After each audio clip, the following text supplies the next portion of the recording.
No, I'm not finished yet. My chair squeaks. Hello, I forgot my laptop. That's important. I need that. The door's locked. So just like last year, we're doing the Transformer Toy Awards. Again, this is an idea that I got from watching cell phone reviewers when I was younger, and they used to do cell phone awards, and I'm like, oh, I could do that with toys. Then I realized I don't buy enough toys that are not this, so we're just sticking with this. But there's a lot of figures on the desk. Not all of these figures have won. Obviously, these are just whatever I picked off the shelves at random. You can see behind me, they're a mess now because I've just pulled so many things off of them to put on the table. But yeah, this year's a little bit different. We decided, or I decided to do a thing with the community where I made this little Google form that you can it's not scrolling, there we go, that you can vote on what your favorite figures of the year were, and 3,000 people filled it out. I hit Scorponok on the floor, which is really cool. A little bit of a disclaimer, that's not a big enough sample size to say the entire community likes this figure over this figure. That is a very small amount of people. Just bear that in mind. But 3,000 people is still way more than I thought we were gonna get. I thought I was gonna get like 1,000 at most voting on it, which is really neat. So some other disclaimers out of the way. Reissues and package refreshes are not included in this. And what I mean by that is like stuff like this, 86 Blaster. This is a package refresh. This does not count because it released, what, last year, I think, before? And they just put it out again. DevCon, Studio Series Shockwave, who's up here, you can't see them. Those figures are not included. But figures like Trypticon, who is a extensive redeco, and you know, he has some fixes in him, that something like that does count, or at least I'm counting it. The categories I'm going to go through here, not all of them were in the sheet, simply because it would have made the Google form thing look way too intimidating. The licensed third-party part was long already, so like it doesn't need to be even longer. So that's why things like best non-Transformers transforming toy aren't in there, because they would be enormous. They would just be enormous. So I think that's all the disclaimers I have to get out of the way. Oh no, I forgot 2 figures. I did say in the thing, what were my words exactly? They were, I may be missing something. I tried my best to get everything down. And I was missing at least 2 toys on this list. Lego Soundwave and Yola Park Tarn, the AMK one, not the AMK Pro one they just announced, the AMK one. Those are not on this list because I honestly forgot they existed. Not to say they're bad, I just forgot they existed. But I guess without further ado, let's just get into the things, the figures. If I remember anything else, I will say it throughout the video. So last year we started with Core Class. There were no core classes this year. Well, sort of. They were like those ones with Perceptor, but I didn't get those yet. A friend of mine in LA has my copy of that figure just waiting for me. So we're gonna move straight on to Deluxes. And there were a lot of Deluxes that came out this year. The first wave of Studio Series had 5 in it, which is a lot. Speaking of which, figures like Barricade in his wave and Sure Shot in his wave, and then like the Hot Wheels guys, those are all figures that were originally slated for January 1. They've come out now, but they are slated for January 1, so I'm including them in next year's, not this year's. So you won't be seeing anybody from these waves or the Hot Wheels guys, because they're technically not supposed to be out yet, even though a lot of stores are just selling them now. But yes, back onto Deluxe. My favorite Deluxe, the Deluxe I've been messing with a lot this year, has been Earthspark Soundwave. I really like this figure a lot. It is so much fun, and it's just a cool stealth bomber toy, and we don't get enough of those, and I think that's great. However, I'm not picking him as my favorite for one reason. You can't buy one. It's very, very difficult to find one of these things, to the point where like, I've never seen them in person myself. My friend who bought this for me found 2 of them in person at the same time and then never again. So I believe they're packed in a case of 2. I'd love to say it's the best Deluxe, but I kind of think the distribution kind of weighs it down a bit. I know that might not be a fair thing to say against this figure, because that's not the figure's fault, that's Hasbro's fault for not putting it out there, but I think it still kind of matters in the grand scheme of things. These are all my picks anyways. Like, you let me know what your picks are in the comments, but he's my runner-up. He's my runner-up. My winner then is gonna be Widow, because she has not left my desk since I got her, and I say that with no hyperbole. She's still on my desk downstairs when I'm working. She's such a fun thing. Not the greatest in articulation, but like, that transformation, that sort of Viacon transformation, it works so well on this figure. I think it's great. Now we get on to the community's pick. So what the hell did the community pick for best Deluxe of the year? Slightly to my surprise, it was Vortex. Vortex was everyone's pick of the year. He's good, don't get me wrong. I really like him. Mine's got I need to put the laptop down. Ah, almost dropped the laptop. Mine has a really loose like fin thing here now, the tail fin. So that's annoying. The runner-up for Deluxe of the year for everybody else was, I gotta reach to get him. Ah! Sea Spray. Sea Spray was everybody's second pick. So Voyager, we got plenty of Voyagers this year. Again, there were a couple waves where we got three, well, I think it was one wave that we got 3 Voyagers, and that was the first Studio Series wave with Scrapper, Gamer Edition, Ironhide, and TF1 Sentinel Prime. They're like the Voyagers, I think they killed it with this year. But the one that stood out most to me is surprising, because I was kind of on the mold when it first came out last year. But with these new paint, like with the new paint on it, I think it's just won me over, and that's animated Nemesis Prime from the exclusive 4-pack from Target in the States. I don't know, it was EB Games here.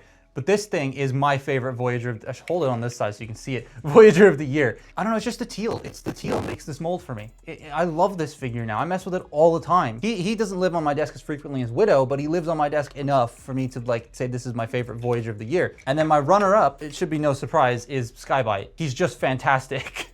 I have no other than like this really loose fin on my copy, which is very annoying. Everything else about this thing is great. I think he's awesome. The community's pick for favorite Voyager was, well, Skybite. The runner-up was Transformers 1 Sentinel Prime, which, yeah, I can understand that. He's very fun, even if his shoulders are a little weird. Now we get on to my favorite size class, leader class. I love almost every single leader class toy that comes out. To my surprise, a lot of people forgot that Ape Link was a thing that came out this year. Honestly, that doesn't surprise me. I forgot he came out this year too until writing this. There were quite a lot of leaders that came out that were, I mean, like they were all good. And then we got package refreshes of really hard to find ones like Shockwave and Grimlock from '86. Not to mention there were 2 Grimlocks, so you could get the blue one or the regular one. You were spoiled for choice. I loved it. But, calm down, Skybite, you had your turn. My favorite should come as no surprise, Age of Extinction Optimus Prime. Because of how clever this thing is. I know this is gonna make a lot of people groan, but like, I don't know, I just have fun with it. I think it's neat. It's not accurate, like, well, it's accurate to a point. It's not completely accurate. He's chunky, he's got the backpack, you know, he's not painted in a nice color. He's like that weird gray. The Nemesis does fix the colors for me. I don't know, something about the transformation and the engineering. What helped was I had a really long conversation with Sam's Forge about how the engineering of this works, and we both just kind of gushed over it. It is very fun. My runner-up though is, I mean, it should be obvious. 86 Megatron. To me, this is like the best Megatron figure. A G1 Megatron figure, I should say. This is awesome. He looks great, he poses great, he's really clever with how his legs transform. The only reason he doesn't beat the Age of Extinction Prime is because these don't like tabbing in on my copy. The community pick, I don't even have to look at the laptop to remember what that was. It was 86 Megatron. However, 86 Megatron had it was really fun following this thing's journey. So it's a pie chart, right? That's what it is. And right now, 86 Megatron is sitting at 36.2% of the people who voted for leaders. And then the runner-up for the community is Megatronus. He's the runner-up. However, up until yesterday, 86 Megatron was sitting at 52-something% of the votes. Now he's sitting at 36. And a lot of people came in to vote on the Fallen, but then a lot of people came in to vote on Age of Extinction Prime as being number 4. So like that was just interesting to follow. Now we move on to Commander class, because they released more than one Commander class. Well, 2 exactly. I'm not including, again, like Ultra Magnus's reissue, because he's a reissue. So there were only 2. And my pick personally goes to Silverbolt. He's combined. I'm not gonna decombine him because that would just be a headache, because then I have to recombine him for the combiner segment. But Silverbolt is my pick because I really like the Hook and Long Haul set, but I find that you get a little bit more play value out of the Superion Silverbolt set because you can still have the full size guy, even if you don't buy all the limbs, you just buy the commander. Whereas with these, you have the 2 figures, but then you combine them together and you just have a man. Like, well, not even a man, just part of a man. This, you get a whole man, which I think is a lot more fun to mess with. Not to mention, I think the plastic just feels a little bit nicer on this than this guy, and you know, just a couple other little things like the articulation of the main robot here is better than the main robots here. So I think he is my pick for best commander class of the year. Runner-up obviously is this because there's literally nothing else to pick. And the community felt the exact same way. It was really close, but the community felt the exact same way on picking Silverbolt over Hook and Long Haul. Now we get on to Titan class, the big boys. And there were 2, the Generation Selects Redeco Trypticon and Star Optimus Prime. He's my pick for best Titan class of the year. I like the what's in his trailer? I like Trypticon quite a bit. I've had the gray one, and I want to get the black one at some point. I don't want to spend full price on it because I already have it. But this just feels a little bit more inventive. I like that it's smaller. I like that it's cheaper. I know that it is like the older Titan price now, and they're selling it to you as cheaper because the newer Titan price higher. but like it is cheaper on the shelf. And the community felt the exact same way. They picked Star Optimus Prime over Trypticon, but Star Optimus Prime was decimating Trypticon up until a couple days ago when they almost became very evenly matched. It was kind of fun to watch. Now, a new category for this year. I need a new chair. This thing squeaks so much. Combiners. We got 2 this year. 2 full-size combiners, started a 3rd, and they announced a 4th, which is T-Spark, Adamus Mechanicus, or whatever it's called, Trypticon, Predaking, that's what he's called. And so like Combiner Wars 2.0 kind of, I guess, has started, which I'm okay with. I like combiners. I think they're cool. Completing sets is very fun. But we got 2. We got 86 Devastator and Superion. And my pick is 86 Devastator.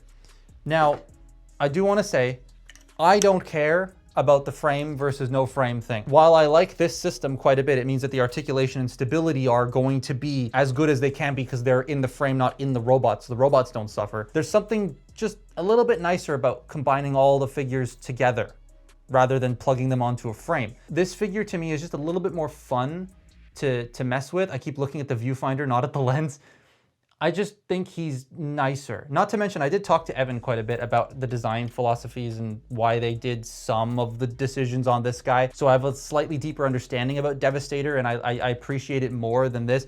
Not to say Silverbolt's bad. I think Silverbolt's great, or Superion. I think he's great, but I just like Devastator a tiny bit more. And the community, they picked the same. They picked Devastator over Superion, and it wasn't even close. It's such a, like Superion has such a small little pie in the giant pie chart. Now we move on to a category that isn't in the community thing. I'm pointing down there because that's where the laptop is. But that is best kid product. Now all of this is kid product at the end. Well, almost all of it. The Yola Park guys aren't. But like all of this is kid product at the end of the day. We are not the target market. We make up what? I think they once said it was 25% or something. I could be wrong, but we don't make up a huge chunk, right? These are still designed to be drop tested, to be safetied, blah, blah, blah, for kids. And then we are on the back foot, but we are also still a target market, not the main target market. So they put out a lot of kids product this year, is basically what I'm trying to say. With that said, there was too much for me to categorize in the sheet. And I also know that a lot of collectors don't buy that stuff. That's solely for kids and nobody else. So it didn't really feel worth it to put it on the Google form, but I bought a lot of it. Hasbro sent me a bunch of Cyberworld figures to promote the show when it first came out, and I've been really enjoying Cyberworld. Like, promotion aside, I actually really like the show. My favorite though is going to this doofus right here, Cyberworld Scorponok, because of how the transformation works, the lights and sounds, how big and chunky he is. And then I like Scorponok in the show. I'm not gonna spoil Cyberworld for everybody, but he actually does have a really cool character moment in the most recent episode at the time of me recording this. He just kind of shoots up there a bit more for me, but he's my favorite sort of kid-focused product of the year. I almost put that on the light cable and knocked the light off. Now we get into exclusives. There were a lot of exclusives, as there is every year. Exclusives help Hasbro maintain their relationship with the retailer. It kind of sucks for us because it's harder for us to get the product because you have to go to that store to buy it. But, you know, at least it keeps the retailers happy and then they keep stocking the Transformers for us. So it's like a win-lose, I guess. There were quite a few exclusive products and really fun things like Ultra Magnus and Sea Spray. So my winner is obviously going to be, and I'm including the entire pack in this because that's the whole exclusive, is the Nemesis Ultra Magnus Horrible Bumper 4-pack. Because I like 3.5 out of 4 of the figures in this set. I like Bumper. I got rid of Bumper. I like him because I like that mold, but I kind of wish there was a little bit more difference in him between Bumblebee. But everything else in the pack I think is awesome. Horrible's just over there. My runner-up for exclusive, though, is going to the Devastation 2-pack. Yes, this is the Earthrise Seeker mold, and the Earthrise Seeker mold is especially next to the new Thundercracker. He's very But this and the blue drone car guy who's over there at the moment, he didn't fit on the desk, and these new swords and all the nice paint and the way that they cel-shaded the cockpits, a very fun pack to me. I didn't do the exclusive thing in the Google form, mainly because I forgot. Again, this is a trial, right? We're gonna perfect it next year. That's how R&D, research and development, that's how that works. Now we get on to best Age of the Primes and Studio Series figure, which again are lists that are not in the community poll because that would have made the poll extremely long and intimidating to look at. If you are okay with me making the form as enormous as possible next year, let me know and I will do that. I just figured people probably wouldn't answer it if they looked at it and went, that's a mile long and a lot of reading and I'm not doing that. My favorite figure for the entire Age of the Primes wave, excluding exclusives, is Megatronus. Onyx was a very close runner-up, but Megatronus, we have a proper Megatronus figure finally that isn't the Prime Master or the Titanium one and isn't Revenge of the Fallen, even though I like Revenge of the Fallen. And this is awesome. The way that he turns into a tank is so unique and interesting. It's very, very fun. Studio Series, I'm going to have to move Skybite. He's knocked the ear off of Blocky's Optimus Prime. Studio Series though, again, no surprise, it's Age of Extinction Optimus Prime, because it is. I like this thing. Now we move on to collaborative figures. There weren't a lot that came out this year, surprisingly. At least from Hasbro. I had to mix the Takara ones in because Takara did get quite a few collaborative figures this year. But there were still some, and in traditional collaborative toy fashion, they weren't the greatest. I don't exactly know why they end up the way that they do all the time, but there were some that came out this year that were pretty neat. I did actually talk to Evan about, which one did I talk to him about? I can't remember which collaborative figure I talked to him about, but he did bring up the Naruto one and how he wanted it to be its own mold, but they just weren't given the budget to do it, so they had to be like a Cheetor retool or something. And so like there are factors like that involved. But for me, my favorite collaborative figure was Mando, who isn't here. Here's a photo of my Mando at Comic Alley Toys, not sponsored. It's still there for sale. But I got rid of him simply because I wanted the vintage collection one. The N1. He's such a nice toy. I'm doing like this, like I'm pretending he's here, but he's not here. He's such a nice figure. It's a Star Wars collab that actually works and works well. I like it quite a bit. I didn't put anything as my runner-up because honestly, I didn't like anything else collaborative-wise that came out this year. Whoa, that caught up very quickly. Well, the community pick was Mando, right? But Mando got, what's the percentage? 29.8% of the votes. The Sonic collab was always the second place for the community, but it wasn't 24.5% close. It's very close to the Mando one, which is kind of cool actually to see that there's something that's almost neck and neck. And then we have best Takara figure, so Takara exclusive figure that came out. I didn't buy all of them this year. I had friends who bought a lot of them and I was able to mess with some of them at TFCon LA, TFCon Toronto, blah, blah, blah. So I got a feel for a lot of these like cool toys that came out. I still want to get Rathalos Prime, even though it's not really high on my list. My pick for Takara figure of the year, though, is Rodimus. This Rodimus, the IDW Flame Toys one that they did. This thing is so cool, except for these dinky, dumbass hip skirts. I think everything else about this is very nice. My runner-up, though, is going to Missing Link Sunstreaker.